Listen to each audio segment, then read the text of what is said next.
Bienvenidos a La Ventana PR. Soy Rafael Tirado Rivera y este es mi podcast.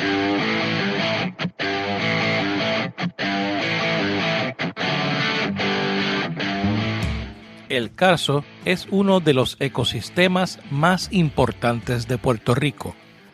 El Carso se refiere a una región en Puerto Rico, o a varias regiones en Puerto Rico, que la roca madre es roca caliza. Esa roca es una roca sedimentaria que tiene su origen en el fondo del mar y se forma por la acumulación de esqueletos y restos de otros animales marinos que a medida que van muriendo se van depositando en el fondo del mar. A través de diferentes procesos geológicos, esa roca en el fondo emerge a la superficie, una roca sumamente porosa y que una de las particularidades que tiene es que gracias a esos poros logra almacenar una gran cantidad de agua y esa es la razón por la cual en el Carso en Puerto Rico, sobre todo en la región norte, tenemos los bastos de agua subterránea más importantes del país. Lo importante de tener ese recurso en reserva es lo que se prevé pueda pasar en las próximas décadas en Puerto Rico y en el mundo, ¿verdad? Que es la escasez del agua, lo que va a ser un recurso invaluable.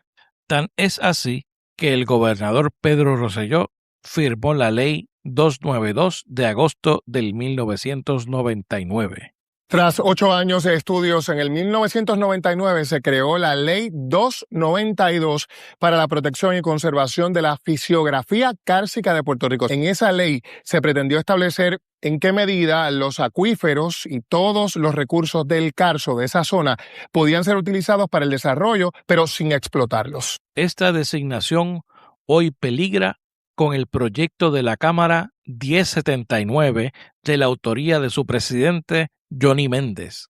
Pero hoy una medida para modernizar la ley podría poner en peligro la protección de la zona. Que una medida de Carlos Johnny Méndez podría debilitar la protección de la zona cársica que alberga una de las principales reservas de agua dulce de Puerto Rico.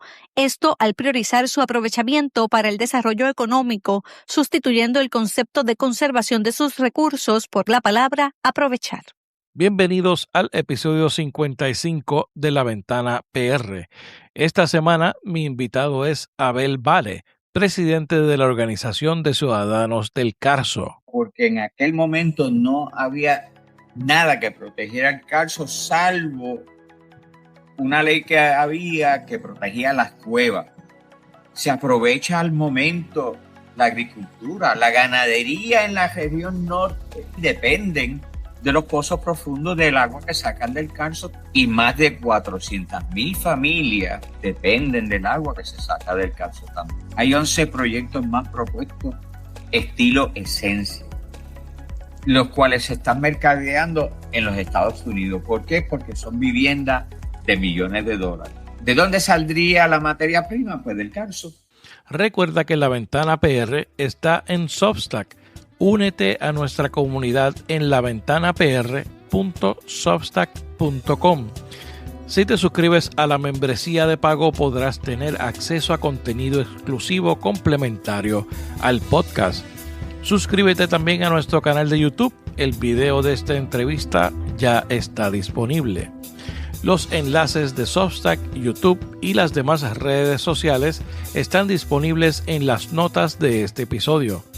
La próxima semana conversó con el editor en jefe del periódico digital El Faro de El Salvador, Oscar Martínez, quien se encuentra exiliado en México por su trabajo de fiscalización al gobierno de Nayib Bukele.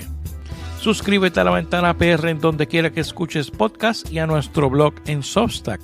Ahora los dejo con la entrevista a Abel Vale. Abel Vale, bienvenido a La Ventana. Muy buenas tardes. Abel, usted preside la organización Ciudadanos del Carso, que es una organización de gente de la comunidad que se ha organizado para proteger, educar en relación al tema de la zona del Carso de Puerto Rico, que está en el área norte de Puerto Rico. Me gustaría que nos explique los inicios de esa organización, cómo fue que surgió y nos abunde un poco de su historia y con eso tal vez un poco de su trasfondo, ¿no? de cómo es que llegan usted a dedicar parte de su vida al Carso en Puerto Rico. Ciudadanos del Carso es una organización, primero, sin fines de lucro. Se fundó en el 1994 y surge como una necesidad de proteger la región cárstica de Puerto Rico, porque en aquel momento no había nada que protegiera el Carso, salvo una ley que había que protegía las cuevas, pero el Carso es mucho más que las cuevas. Así que en el 94, dándonos cuenta de que había una ofensiva inmensa de destrucción en la región del Carso, nos reunimos un grupo de personas muy preocupadas y decidimos que era necesario formar una organización que educara, pero que a su vez también apoyara trabajos de investigación, recogiera toda la información que había de las distintas agencias del Servicio Geológico Federal, del Servicio Forestal Federal y de distintas agencias también del Departamento de Recursos Naturales y lo llevara al público de Puerto Rico. ¿Por qué? Porque nadie, si no conoce de lo que se está hablando, nadie se enamora de algo que no ve, nadie se enamora de algo que no conoce. Y en este caso, más vale que nos enamoremos de algo que es vital para la vida de los puertorriqueños. Desde el 94 nos dimos a la tarea de incidir en la Junta de Planificación, llevando información, y se incluye por primera vez en la Junta de Planificación el Carso como un área que debía estudiarse y protegerse. Y hubo una serie de adelantos. También se comenzó el trabajo de una publicación que vería la luz en el 2001, pero como toda publicación toma tiempo elaborarla, que se llama El Carso de Puerto Rico, un recurso vital. Y ese es el editor fue el doctor Ariel Lugo, y ahí hay un montón de coautores en ese documento, el cual le muestra al pueblo puertorriqueño la importancia que tiene el Carso para su economía, para la agricultura, para el suministro de agua, cosa que está basada en investigaciones. Conjuntamente con eso empezamos a trabajar con la legislatura de Puerto Rico en el 98 y el 99, y en el 99 se aprueba por unanimidad en la legislatura de Puerto Rico la ley 292 de 1999 ley para protección de una fisiografía kárstica de Puerto Rico. Y esa ley reconoce que si se destruye el Carso no hay forma de recuperarlo. Reconoce que es importante para el suministro de agua, que es importante para la agricultura, que es importante para la industria y que es importante para el suministro de agua también. Una de las cosas que debo aclarar, que realmente la región del Carso más grande en Puerto Rico está en el norte, pero hay Carso en el sur, desde Cabo Rojo hasta Juana Díaz. Buenos días. Hay una zona cárcica ahí. Correcto. Y ese Carso es un poco distinto al del norte porque llueve mucho menos. Y entonces la pregunta que tenemos que hacernos, bueno, ¿y qué es el Carso, no? Exacto. ¿Qué significa el Carso? ¿Qué significa? ¿Qué pueblos componen? ¿Cuáles son sus características? Pero antes que eso, me interesó mucho lo que menciona de que comenzó básicamente la lucha en el 94. En ese momento, la presidenta de la Junta de Planificación era Norma Burgo. Correcto. Y el gobernador era Pedro Rosselló. Correcto. ¿Cuáles eran las amenazas en aquel entonces que lo llevó a ustedes a moverse, a organizarse como comunidad? Sí, ya se estaba hablando, o sea, la construcción de la carretera 10, del cual ya se habían empezado unos tramos, Desde y Arecibo a Ponce, que es a hasta Ponce, Ponce que correcto, todavía no está. correcto. Y el, la parte por donde discurría por el Carso cortaba por el Bosque Río Abajo. Y debo hacer una aclaración. Sí hacía falta o había una necesidad imperiosa de mejorar la conexión entre el norte y el sur, pero había otras alternativas que no se tomaron en cuenta, como por ejemplo también había en aquel momento ya una discusión de la extensión de la autopista desde Atillo hasta Mayagüez, se hablaba en aquel momento, después se dijo hasta Guadilla, cortando por el Carso del Norte en forma a campo traviesa, como le decían ellos. Exacto. O sea, estaban esas amenazas, obviamente había eh, una serie de proyectos de bajo ingreso que le permitían hacerlo literalmente en cualquier lugar.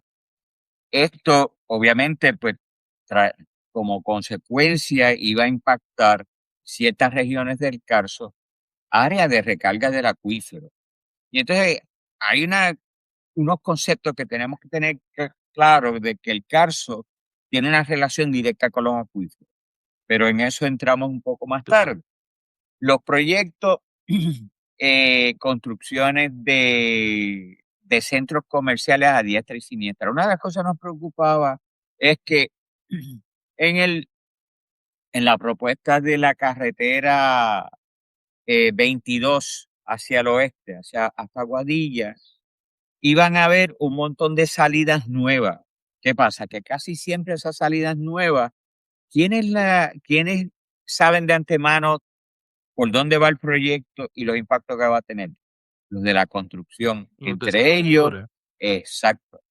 Yo no le llamo desarrolladores, yo le llamo de otra forma porque una cosa es desarrollo inteligente, otra cosa es desarrollar lo que Totalmente de existe. acuerdo. Entonces, pues teníamos mucha preocupación porque si tú le hacías salidas nuevas, por ejemplo, Atillo, Camuy, Quebradilla, Isabela, ¿qué iba a pasar con la PR2? El comercio se iba a morir. El comercio iba a languidecer a lo largo de la PR2. La alternativa era hacer viaductos en la PR2 como hicieron en la Valdoriotti de Castro. Hicieron viaductos y mantuvieron la huella en el mismo sitio, no había que impactar otras áreas. Así que todo eso nos lleva a nosotros, es lo que nos motiva a unir esfuerzo por tratar de proteger una región que es vital para Puerto Rico, que de hecho la ley 292 lo reconoce y le dice a Recursos Naturales, miren, tienen que hacer un estudio para determinar qué áreas del Carso amerita protegerse por las siguientes tres razones. Por hidrología, porque es área de recarga al acuífero. Por ecología, porque contiene gran cantidad de especies en peligro de extinción. Y por geología. Y por geología no necesariamente es porque las montañas del Carso fueran lindas, sino para evitar impactos como por ejemplo hundiéndose casas en Manatí, si alguien se acuerda, en Corozal el hospital deslizándose, en Lares el cementerio deslizándose y quizás el más icónico caso que nos podemos acordar cuando en Bayamón cortaron el cerro kárstico cerca de la urbanización y empieza a derrumbarse y la Ajá. prensa capta todo ese momento y toda la gente gritándole tati, tati, salta. Correcto, que es una familia grabando a otra familia que estaba Correcto. el monte Y, cayendo en el patio de su casa. y ya en Puerto Rico, en la zona norte, hay muchos casos que se han dado de desprendimiento por estar haciendo cosas donde no se deben hacer. Por ejemplo, la PR10 no se dice cuánto le ha costado al pueblo de Puerto Rico tratar de mantenerla abierta porque se ha ido deslizando en la parte en la parte sur del Carso. ¿Por qué? Porque la construyeron en un área geológicamente inestable y el estudio lo decía. Pero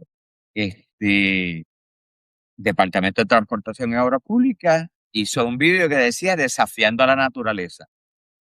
Y es que nadie puede desafiar a la naturaleza. Y está ahí demostrado. exacto, la naturaleza le demostró que tú no la puedes desafiar, nadie la puede desafiar.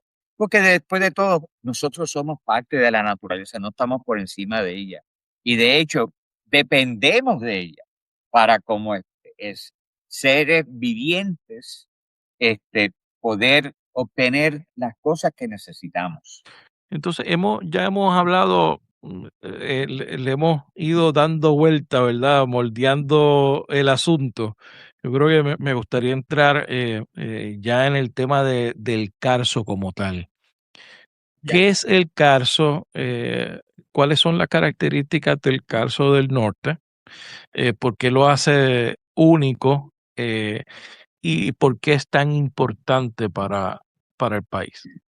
Bien, el Carso es una topografía que se forma sobre la roca caliza.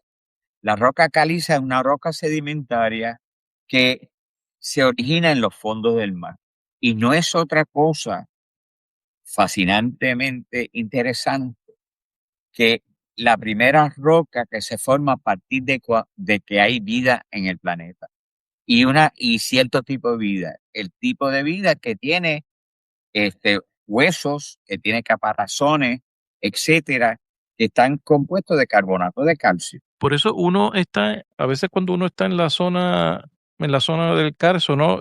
Siente como si estuviera entre arrecifes de coral. Por eso Correcto. De hay hecho, ese sentido. y se ven los fósiles de arrecife de coral, se ven los fósiles del dugón, por ejemplo, que es es un mamífero del Pacífico, es familia del manatí, fósiles de una gran cantidad de especies que ya no están y que de hecho, usando esas especies que se sabe la edad de la roca caliza. Pero no vamos a entrar en esa materia porque eso es bastante técnico. Eso Lo es impor- otro y, episodio. y es un mundo fascinante. Claro.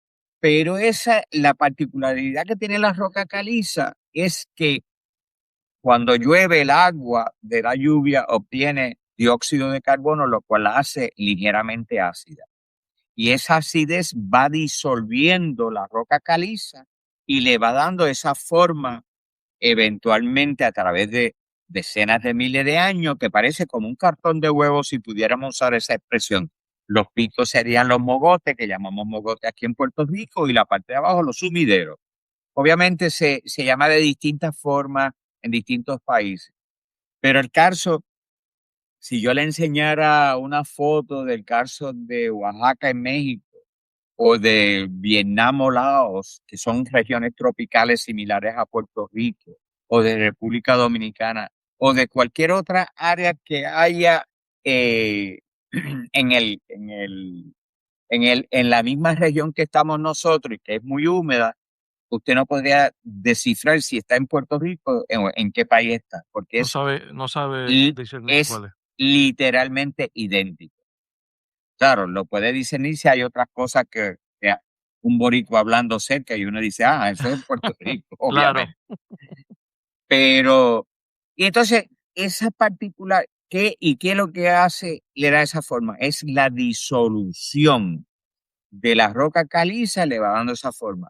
¿Qué pasa? Que las otras rocas sedimentarias y volcánicas, la forma que toman está basada por la erosión mecánica, por la fuerza del agua arrastrando y que va creando cunetas, arroyos, quebradas, ríos, etcétera. Mientras que en el calcio es por disolución.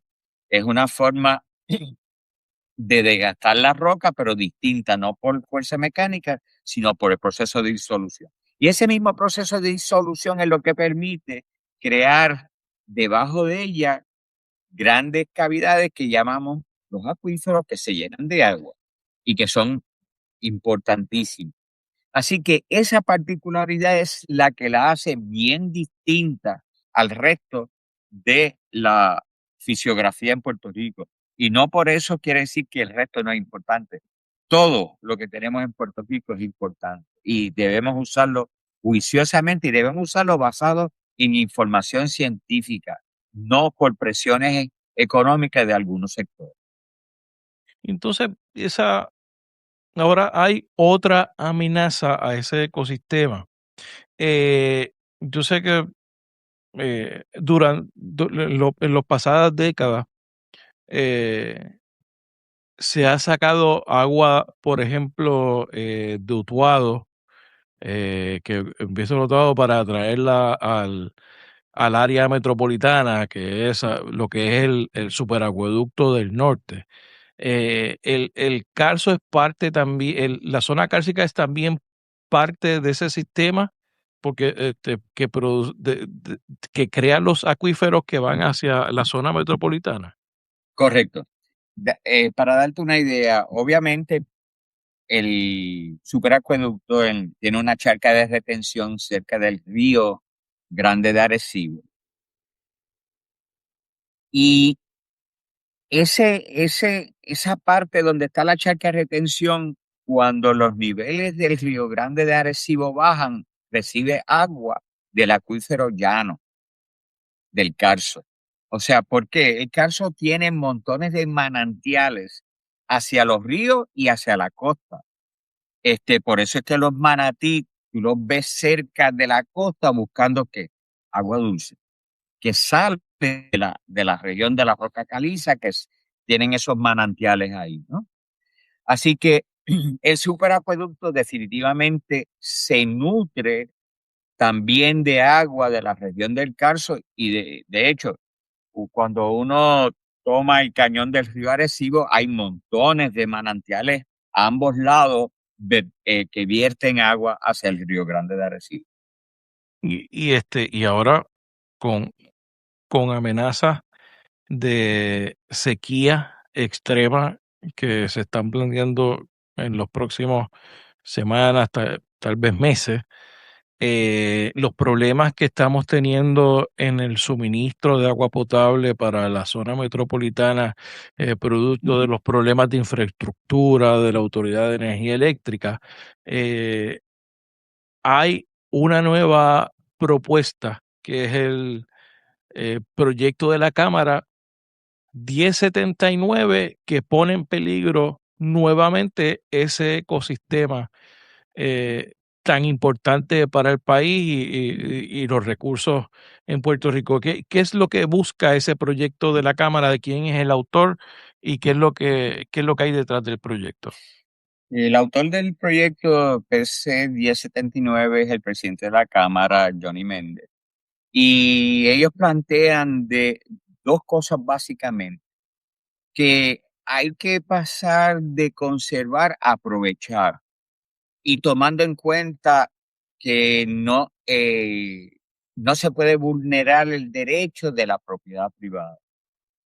Y daría la impresión de que el presidente de la Cámara no está bien informado, uno le extrañaría que esto fuese el caso, porque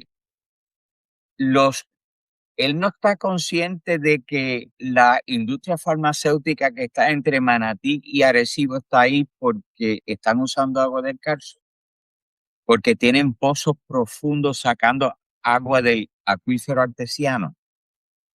Y ese es una forma de aprovechar el agua que viene del Carso.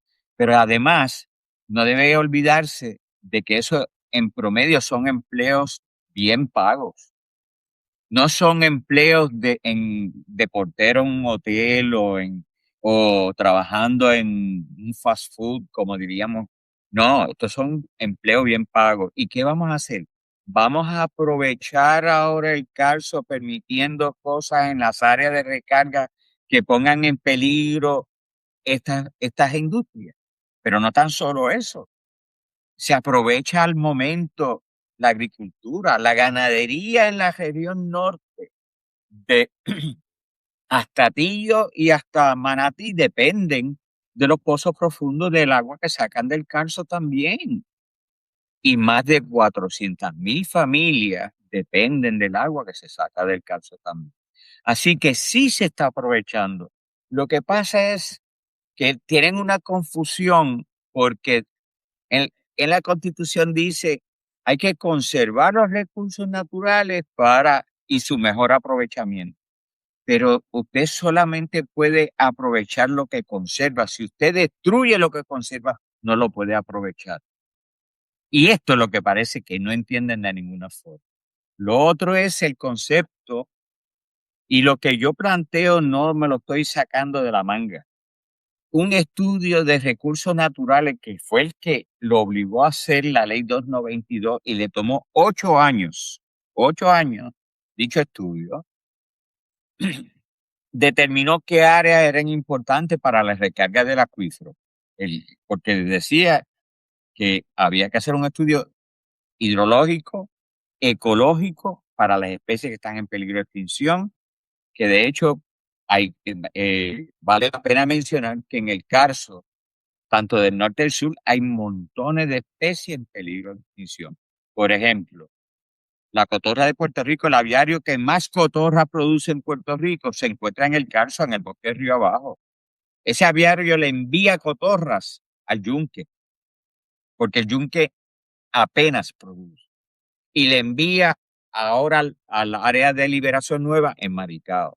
También es el área del Sapoconcho. El Sapoconcho está en el Carso del Sur, en el bosque seco de Guánica y en el norte también. Que de hecho mañana tenemos una liberación de renacuajos aquí en el Tayonal de los renacuajos del Sapoconcho. Así que el guabairo, especie en peligro de extinción, la mariquita, especie en peligro de extinción, eso por solamente mencionar algunos. Y de hecho, el estudio que se hizo demostró que el Carso tenía la mayor diversidad de todas las especies de Puerto Rico, tanto de flora y de fauna. Así que estamos hablando de un área rica también ecológicamente. Ese estudio se llevó, porque la ley lo estipulaba, lo tenía que usar la Junta de Planificación para zonificar y determinar áreas que el impacto fuera poco. O sea, por lo general, suelos rústicos especialmente protegidos. Puedes sí tener puedes tener agricultura, puedes hacer una casa, pero no te van a permitir poner una gasolinera ahí porque sí. La gasolinera tiene un derrame, Hay un derrame. se afecta el acuífero. No te van a permitir hacer una urbanización de 100 casas porque vas a afectar la permeabilidad del suelo que alimenta los acuíferos. O sea, es algo bien estudiado, no es algo a la ligera. Y usando ese criterio, la Junta de Planificación hizo una serie de áreas y creó el reglamento para la protección de la región cárstica. Y vale la pena recordar de que en la región norte, en el Carso, vive más de 1 millón de personas. O sea, no es que no se esté usando. O sea, todos los pueblos costeros, desde Aguadilla, Isabela, Camuy, Quebradilla, Arecibo, Barceloneta, Florida, Manatí, Vega Baja y parte de Vega Alta, todos están en el Carso y ahí hay ciudades. Así que hay una gran cantidad, inclusive el área metropolitana, San Juan, que no hay ya tantos mogotes. ¿Por qué? Porque, bueno, busquen con qué hicieron las murallas en el viejo San Juan, hicieron el Morro, hicieron el San Cristóbal. Claro, eso la sacaron de ahí también. Exacto. Así que, o sea, que estamos hablando de algo que para mí es fascinante y es lo que me da pasión de tratar de defenderlo, porque estamos hablando de un sistema natural que provee recursos y hay que ver la naturaleza como sistemas naturales que nos proveen recursos. Porque hablamos de recursos naturales, pero espérate. No, espérate. La naturaleza funciona de cierta forma independientemente de cómo nosotros querramos que funcione. La legislatura puede hacer todas las leyes que quiera, pero la naturaleza tiene su forma de operar. Puede decir, prohibimos los huracanes y va a pasar el huracán cuando le dé la gana. O sea, Claro. nosotros tenemos que ubicarnos y ser sensatos en las cosas que hacemos. Sí, el proyecto también elimina la descripción de la geografía de la zona cárcica, eh, la franja del norte, y deja la Junta de Planificación para que lo delimite por su valor geológico, ¿no? ¿Qué riesgo es que un mapa científico se vuelva una decisión discrecional de la Junta, que ya no va a ser la Junta, que ahora es el Departamento de Desarrollo Económico? Porque otra cosa, yo creo que es importante, sería bueno hablar, ahora es el Superdepartamento de Desarrollo Económico, que tiene una ley de supremacía. Y que tendría un conflicto de interés definitivamente entre tratar Conflicto de claro. balancear supuestamente, y para eso hay agencias independientes que velan porque haya un balance. Es de la misma forma que hay una rama judicial, una legislativa y una ejecutiva para balancear los distintos potenciales intereses que pueden haber. Pero aquí no, aquí lo van a poner todo en una sola agencia que lo que promueve es el desarrollo económico, que uno se cuestiona realmente cuán eficiente ha sido cuando una tercera, casi 1 millón de puertorriqueños se han tenido que ir del país, cuando el país se fue en bancarrota, y si seguimos por ahí, eso sería otro programa completo. Pero realmente, realmente es un sinsentido lo que se pretende hacer. De hecho, la, informa- la información, recursos naturales, y la Junta de Planificación fue un pleito legal que se tardó 14 años. Y fue el tribunal que le dijo, no, no, no, la ley, esto es claro y lo dice y ustedes lo tienen que hacer. Y el tribunal fue paso por paso en todas las distintas fases. O sea, ¿qué quieren decir? Que lo que se hizo anteriormente por el Departamento de Recursos Naturales, ahora la Junta de Planificación va a tener más peritaje en áreas que no le competen, porque una cosa es planificar, uno planifica con la información, hace planificación urbana, hace planificación económica y de distintos tipos, pero no tienen el peritaje, ellos reciben el insumo de peritos de otras áreas para poder planificar. Y ahora le van a dar ese encargo, entre comillas, a ellos para que lo hagan. Entonces, y esta ley, recursos naturales, ¿cuál sería su función? Literalmente ninguna, le quitan Wow. todas las potestades. Y otra de las cosas, hacen desaparecer, por ejemplo, hasta la reserva del río Panamá la eliminan. O sea, estamos hablando de un proyecto de ley que uno se pregunta, ¿quién está detrás de esto? ¿Quién se beneficia? Eso le iba a ¿El, pu- preguntar. el ¿Quién pueblo de usted Puerto piensa Rico? quién usted piensa que está detrás de esto? ¿Quién es las personas, los grupos que están impulsando este tipo de legislación? Porque como hemos visto, no es la única que se está discutiendo en esta Correcto, sesión. correcto. En esta sesión hemos visto algo que le pone los pelos a cualquiera de punta, cuando están tratando de literalmente privatizar la zona marítimo terrestre, lo cual nos pasaría como Jamaica. En Jamaica la gran mayoría de la zona marítimo terrestre está en manos privadas y los jamaiquinos apenas tienen 1%, creo que un 5% de áreas públicas. O sea, Sí, no tienen acceso. exacto. En Puerto Rico, que una de las pocas cosas que puede hacer el puertorriqueño promedio que no tiene grandes recursos es ir con su familia a la playa y quizás pagar un estacionamiento, pero la playa es gratis, versus que nos cierren todos los accesos a la playa. Y entonces, ¿qué van a hacer los padres y las madres puertorriqueñas con sus hijos. O sea, ese es un proyecto de ley. Otro proyecto de ley que es nefasto es el que ahora nos imponen peaje si vamos a cuestionar, y llamo peaje la fianza del 10%. Una fianza Correcto. que hay que poner si una comunidad o un vecino quiere cuestionar un proyecto. Pues si la comunidad la quiere cuestionar y el proyecto es de $1 millón, el 10% son 100,000. La comunidad tendría que buscar una fianza de $100,000. Tiene que sacar 100,000 pesos para Exacto. una fianza. Y uno se pregunta, ¿y dónde está el acceso justo a la ley para todos? ¿O es que la ley aquí es para unos pocos entonces?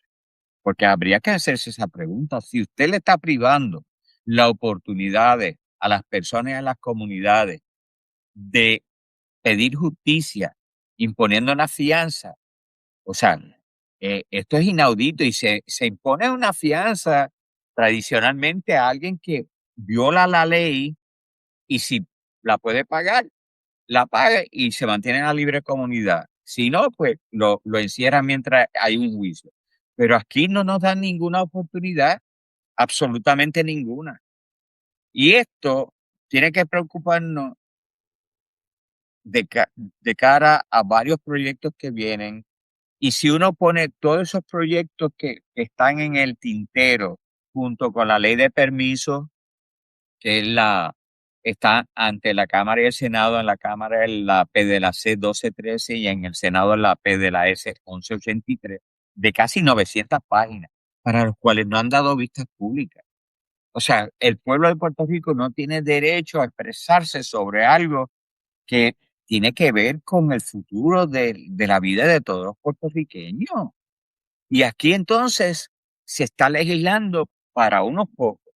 Y tenemos que preguntarnos, ¿quiénes financiaron las campañas electorales en las pasadas elecciones? ¿Quiénes crearon un super PAC? Fueron los contratistas, la Asociación de Contratistas de Puerto Rico. Y ellos fueron bien claros y fueron bien abiertos y dijeron que iban a endosar a aquellos que favorecieran las cosas que ellos querían. Estamos viendo algo muy similar a lo que está pasando en Estados Unidos, Sí. que el No que hay tiene que ir muy dinero, lejos a buscar. exacto, estamos emulando no cosas positivas del norte, sino cosas negativas. Lo único, y esto para la gente que nunca lo ha pensado, Estados Unidos es un país continental y tiene 350 millones de personas, y eso parece mucha gente. Pero si Estados Unidos tuviese la densidad poblacional que tiene Puerto Rico, por milla cuadrada tendría casi 3,000 millones de personas. Imagínense. Así que esa es la realidad nuestra, una realidad isleña que tenemos que cuidar todo lo más mínimo que tenemos.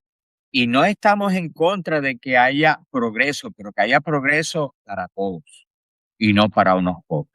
Y hay y ese precisamente es un argumento que he estado haciendo en estos episodios, de que hay gente que ve al desarrollo de Puerto Rico o mal desarrollo, como le querramos llamar, ¿verdad? De Puerto Rico, pues pensando cómo se desarrolla en Miami, cómo se desarrolla en Texas, cómo se desarrolla en California, ¿verdad? Que son extensiones enormes de terreno, que lo que pasa en una esquina probablemente no afecta el otro lado, ¿verdad? Pero Puerto Rico es una isla y tiene una realidad geográfica y geológica de la cual no puede escapar. Correcto. O sea, De hecho, más aún, si Puerto Rico fuera a emular, debería emular sitios, por ejemplo, aun cuando es un continente, pero Suiza es un país pequeño. Y Suiza densifica en las ciudades las viviendas. No anda dispersando a diestra y siniestra eh, las urbanizaciones. Nosotros hemos tomado el muy mal ejemplo de las urbanizaciones fuera de los centros urbanos de Estados Unidos. ¿Y qué es lo que hemos hecho? Hemos matado los centros urbanos los que parecen desiertos.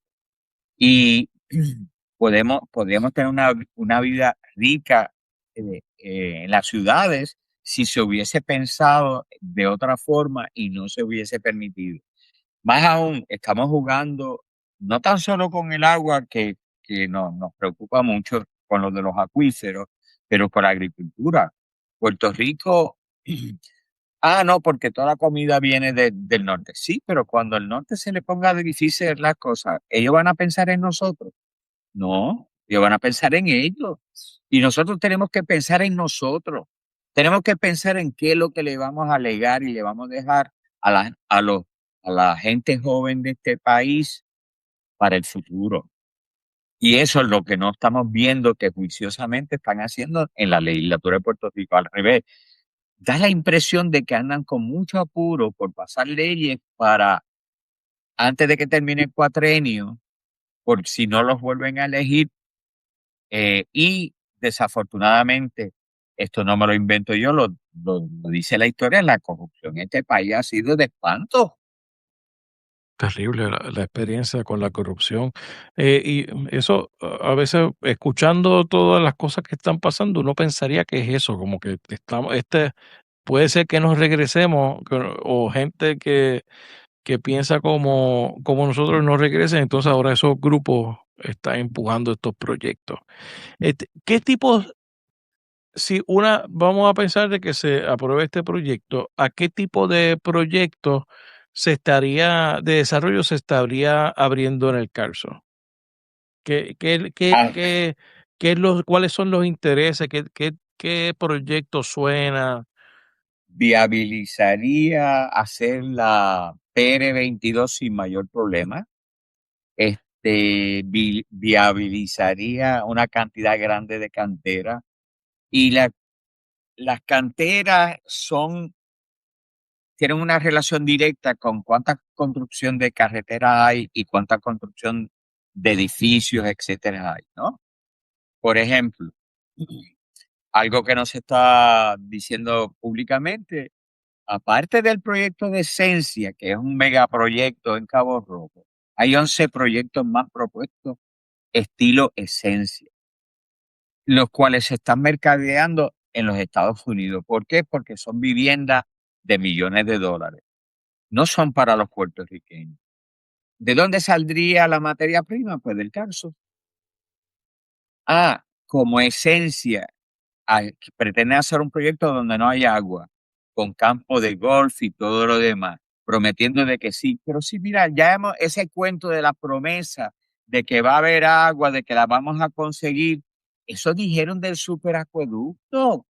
Me acuerdo, dijeron, San Juan jamás va a faltarle el agua. Se resolvió el problema del agua en la zona Exacto. metropolitana. ¿Y qué ha pasado? No, y eso fueron 500 millones de dólares aproximadamente. Eso fue también como todo esto, el tren urbano. No, se va a resolver el problema de los tapones. Ni siquiera tuvieron la capacidad de integrar el tren urbano con la Autoridad Metropolitana de Autobuses. Y sirve un cantito bien corto de unos 14 a 16 kilómetros. Y ahora están hablando de extenderlo.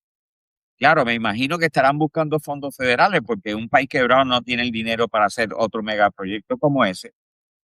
Pero mientras haya fondos federales, hacen jauja.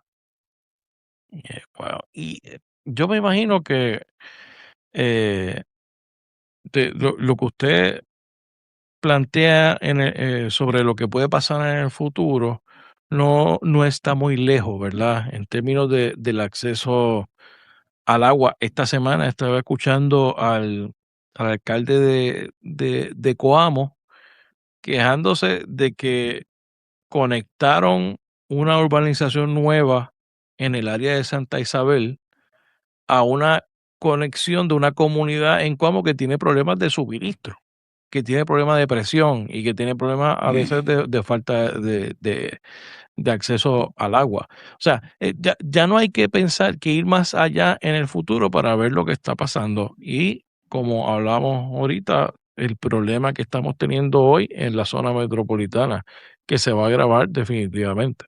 Más aún, ese mismo caso que usted acaba de traer salió ayer en una de las cadenas de noticias de Puerto Rico, que estaban ante la situación del acuífero del sur que ha bajado tanto y la escasez de agua que hay y la sequía que no hay recarga al acuífero, estaban hablando de que la alternativa era extraer agua del acuífero del norte para alimentar el acuífero del sur, lo cual demuestra cómo si seguimos haciendo las cosas como las estamos haciendo, nos estamos dando un tiro en el pie.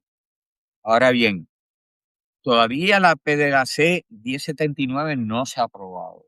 Nosotros tenemos una campaña en Facebook, en nuestro portal web y en change.org, pidiéndole a la gente que le envíen cartas al presidente de la Cámara de Representantes, que firmen en change.org, se llama que exigimos vistas públicas para el PDC 1079. Si lo buscan así, le va a aparecer en change.org. Y lo pueden firmar porque mientras más firmas, ya hoy hemos recogido aproximadamente 1000 firmas. Es importante dejarles saber a los legisladores que hay un pueblo consciente que no quiere que continúen haciéndose las cosas mal, que pongan en peligro el futuro de las personas que estamos al momento y de los que vengan detrás, para que a ver si toman conciencia y se detienen este tren que no para de cambios a la legislación ambiental en Puerto Rico, que la quieren destruir en esta sesión legislativa. Quieren destruir lo que se ha hecho en 40 años y sin explicar ni dar vistas públicas, porque en ninguna han celebrado vistas públicas. ¿Y por qué tanto silencio al pueblo de Puerto Rico? Eso, algo esconden. Nosotros vamos a compartir la petición en línea y obviamente la página de Facebook de Ciudadanos del Carso Y de Instagram también. y de Instagram también a a las personas que están suscritas a nuestro canal en Substack en laventanapr.substack.com. Si se suscriben ahí, van a recibir por correo electrónico esa información complementaria a este episodio, que yo creo que ha sido muy, muy importante tener esta discusión y obviamente escuchar a la gente que está de frente en estos temas. Abel, creo que tienes un libro que nos vas a recomendar. Bueno, tengo dos. Uno, Ah, depende la literatura que le guste a las personas. Uno muy bien. es por parte de la doctora Josefina Arce, Ok. catedrática retirada de la UPR en química y agricultora. Lleva más de 20 años como agricultora. Y escribió un libro que se llama Tierra. Y es nuestra relación de los humanos con la tierra que habitamos. Un libro excelente, fácil de leer. Los recomiendo porque es muy, muy bueno. Además, ayuda a reflexionar sobre nuestra relación, donde nosotros no estamos por encima de los demás seres vivos, porque todo está en la vida, está interconectado y está conectado en una forma que permite ese flujo de la vida. El otro libro muy interesante, lo tuve en una feria de libros aquí en Arecibo, se llama La Tercera Rebelión, y es un libro de ciencia ficción Ok. basado sobre la historia de Puerto Rico. Es Qué interesante. un tema post-apocalíptico, ¿Cómo se llama? La rebelión. la tercera La rebelión. tercera. Porque dice que la primera fue un desastre. Son 3 libros. Yo adquirí uno para ver cómo era. La primera fue un desastre, la segunda fue derrotada y la tercera será imposible. ¿Y quién es el autor? El autor es J. del Trono. Del Trono. Del Trono. Ok, Ujú. interesante. Y Qué bien. pero está muy interesante, muy interesante.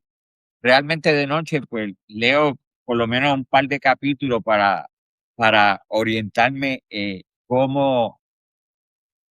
Y fascinante, son toda una generación de gente joven. En esa feria de libros no había grandes editoriales, todos eran gente joven publicando sus libros, Qué bien, lo cual hay mucho joven publicando mucho, libros, sí. muy bueno. Eso da esperanza, ¿verdad? Y eso nos ayuda a terminar de manera positiva el podcast, ¿verdad? Que es importante. A ver, ¿dónde conseguimos la organización? ¿En qué Ok, redes están? si buscan en cualquier buscador, ponen Ciudadano del Carso, lo va a tirar a nuestro portal web. De hecho, en nuestro portal web, ahí hay las peticiones a los representantes, a los senadores, porque tenemos varios de los proyectos también, no tan solo el P de la SED 1079. Hay información amplia sobre el CARSO. Sobre el caso, es un muy buen website, Exacto. está muy bien hecho. Tenemos distintos videos cortos y de distintas naturalezas. Y para los que les interese más el tema, pues tenemos una bibliografía para que se eduquen de tener interés en ello. De hecho, ha sido tan impactante lo que ha pasado últimamente que recibimos de uno de los que nos siguen en Facebook, hizo un cuento sobre el Carso, el cual lo desarrolla con su hija que está en cuarto grado. Y va llevando la explicación y lo subimos al Facebook y al Instagram porque nos pareció muy interesante. Qué bien. La imaginación y lo que plantea es totalmente cierto.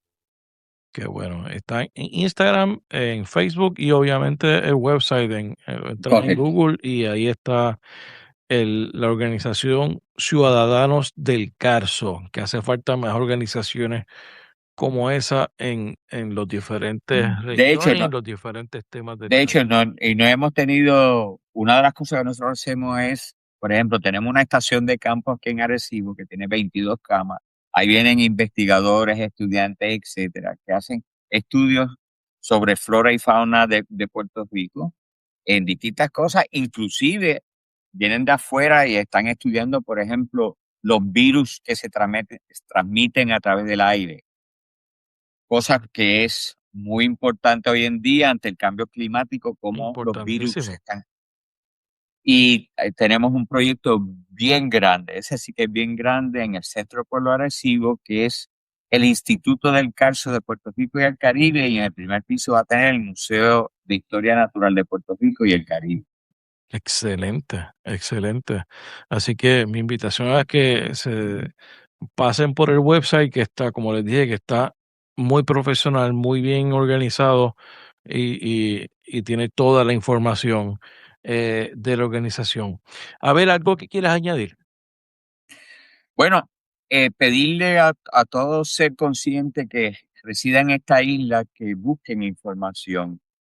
Y esto no tiene que ver con ideologías políticas. Cuando estamos hablando del agua, la falta de agua afecta a todo el mundo, no importa del partido que usted pertenezca. Le hace la vida más difícil. En algunos casos, para las personas de pocos recursos y que son muy mayores, no tienen facilidades para suplirse entonces del agua. Y no debemos olvidarnos lo que pasó para el huracán María, cuando no hubo agua, no hubo energía eléctrica, y cómo la cantidad de gente mayor que murió. O sea, debemos estar bien conscientes y tener empatía hacia nuestras personas mayores, hacia los niños, hacia todo el mundo, y ver cómo esta legislación nos afecta y exigirle a nuestros legisladores que no continúen haciendo más leyes o tratar de pasar leyes como estas. El agua, ese tema vamos a estar escuchándolo por mucho tiempo. Ese va a ser la próxima gran crisis en Puerto Rico. Bueno, Abel, vale, gracias por estar en la ventana. Muchas gracias por la oportunidad y a las órdenes siempre. La Ventana PR es una producción de Change Lab Media para Rafael Tirado Rivera. Hasta la próxima.